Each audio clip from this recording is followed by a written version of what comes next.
Ever since Louis B. Mayer first proposed the idea at a banquet in a private dining room deep beneath Los Angeles' Ambassador Hotel in January of 1927, the Academy of Motion Picture Arts and Sciences has been dedicated to one goal: producing a slate of Oscar winners that is so accursed, so evil, and so contrary to the laws of God, man, and nature that the howls of agony from moviegoers around the world awaken Azathoth from his deathless slumber at the center of the universe, rending time and space forever asunder and ushering in the Age of Excruciation.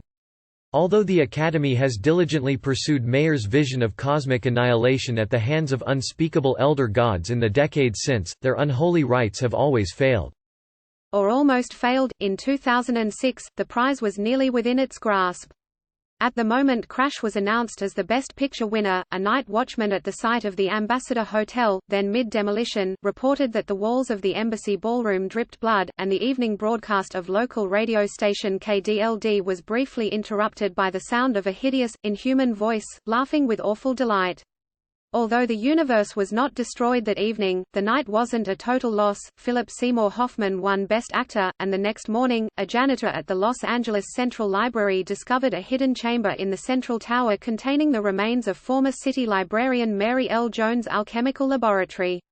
Jones' notebooks had long since been rendered illegible by the elements, but a single sheet of vellum of unknown origin, scrawled with what initially appeared to be a variant of Agrippa's celestial alphabet, somehow survived. 2 weeks ago, that scroll was finally deciphered. It turned out it was written in wingdings, and although it will be some time before it is fully authenticated, it appears to be the Necrocinematicon, the legendary prophecy of doom said to have been written by King Solomon during his studies into Canaanite god Moloch. The good news is that the Jones scroll will add immeasurably to our understanding of the ancient world.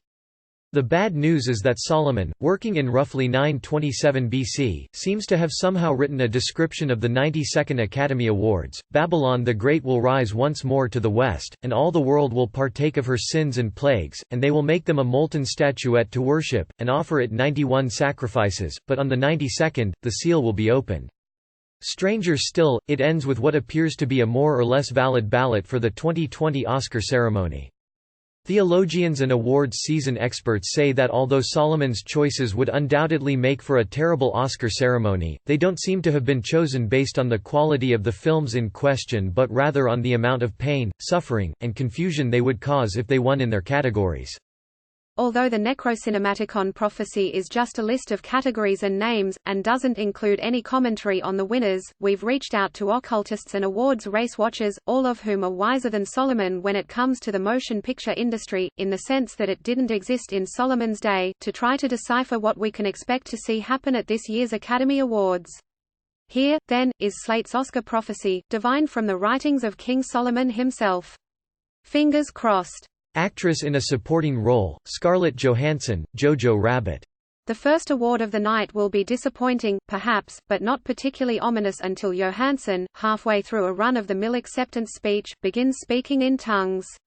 She will be as surprised as anyone, and will quickly be ushered off stage. Documentary feature, the 92nd Academy Awards. The first moment of truly alarming weirdness in the ceremony will come when presenter Will Ferrell opens the envelope for the winning feature documentary and discovers that the winner is apparently a television program B that is currently in progress.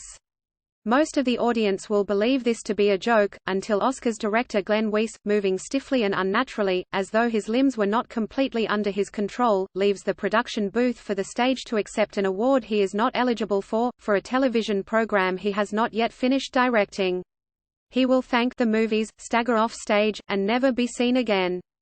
Makeup and hairstyling, Maleficent, Mistress of Evil. No one involved in presenting this award will notice that the card reads Maleficent, Mistress of Evil, not Paul Gooch, Arjen Tuiton, and David White, for Maleficent, Mistress of Evil. Fortunately, she's not one to hold a grudge. Costume design, Jojo Rabbit.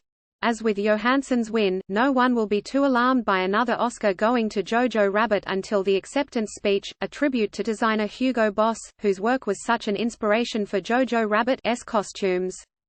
Production design, the Hollywood and Highland Center. Once again, the presenters will be caught flat-footed at the contents of their envelope. This time, with no one to present the award to, the hapless accountants from PricewaterhouseCoopers will be brought out to try to figure out what has happened.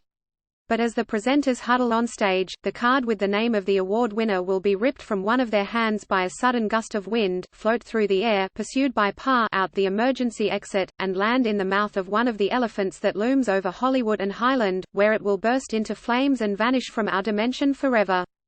Cinematography, Lawrence Sher, Joker. This will just be a normal Oscar win for Joker, which will cause enough suffering all on its own. Sound editing, Joker.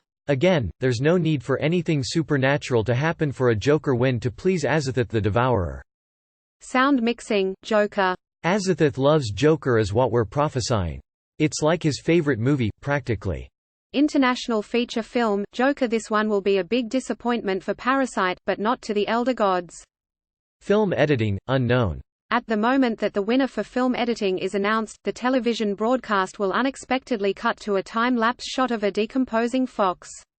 With director Glenn Weiss nowhere to be found after his unexpected Oscar win, no one at the ceremony will notice, and the winner of the Film Editing Academy Award will never be known. Actor in a supporting role, Anthony Hopkins. The Two Popes. The TV broadcast will abruptly resume in the middle of Anthony Hopkins' acceptance speech, capturing the last 2 minutes of Hopkins' 5-minute performance of that tongue noise he did in The Silence of the Lambs. Animated feature film, I Lost My Body. The Oscar for animated feature film will be awarded to I Lost My Body without incident, except that the stage monitors that were supposed to show a clip from the film will instead show grainy black and white footage of a hand of glory, floating endlessly in the void. Short film, animated, The Cameraman's Revenge. It is not clear to anyone why the envelopes demand that the Academy Award for Short Animated Film be given to The Cameraman's Revenge, a pre-Soviet experimental stop-motion film from 1912, in which the carapaces of dead insects are made to enact a grim tale of adultery and revenge porn. It is clear, however, that the beetles that begin streaming from the award envelope are very real and very hungry. Documentary short subject, Faint Hearts Don't Sell Fair Ladies. This isn't even a film, it's a jam-handy filmstrip designed to train salesmen to successfully convince women to purchase a 1960 Chevrolet Corvair, the unsafe at any speed car. The moment the envelope is opened, a ghastly voice will be heard throughout the theater, intoning, although a woman is sensitive to color and style, and will probably be most immediately attracted to them, it'll take facts to get her signature on the order.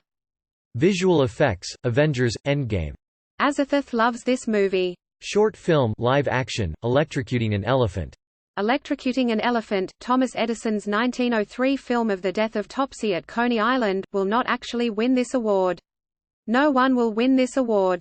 But Electrocuting an Elephant will spontaneously play on the monitors behind them as the awards presenters open the envelope and their heads burst into flames.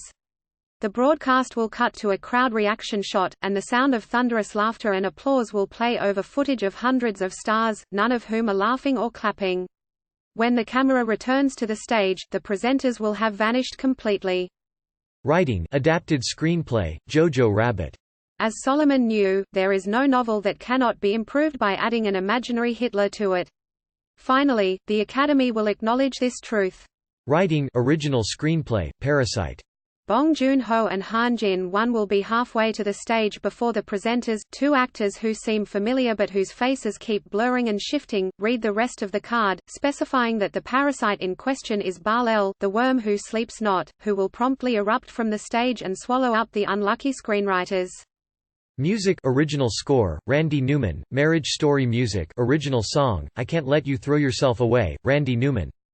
Randy Newman wins are not all that surprising, but his solo performance of O Fortuna, delivered in the original Latin and sung in Newman's avuncular style, will not be what anyone was expecting.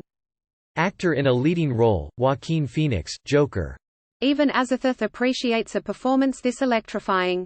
Actress in a leading role, Judy Garland, Renee. This will truly be one of the most horrifying awards speeches in Oscar history, although the moment where Garland thanks Louis B. Mayer will be pretty touching. Directing, Todd Phillips, Joker. As Phillips takes the stage to receive his Oscar, the walls of the Dolby Theatre will crumble and fall, giving the frozen, terrified audience their first glimpse of the eerie blue light streaming from the manholes and sewers along Hollywood Boulevard. Best Picture, Joker. Azathoth's triumph will be complete, and the Age of Excruciation will begin in earnest. So be it, so be it, so be it, Amen. We'll have to wait until Sunday to see how accurate Solomon's Oscar prophecy turns out to be, but one thing is certain, it's going to be a big night for the movies.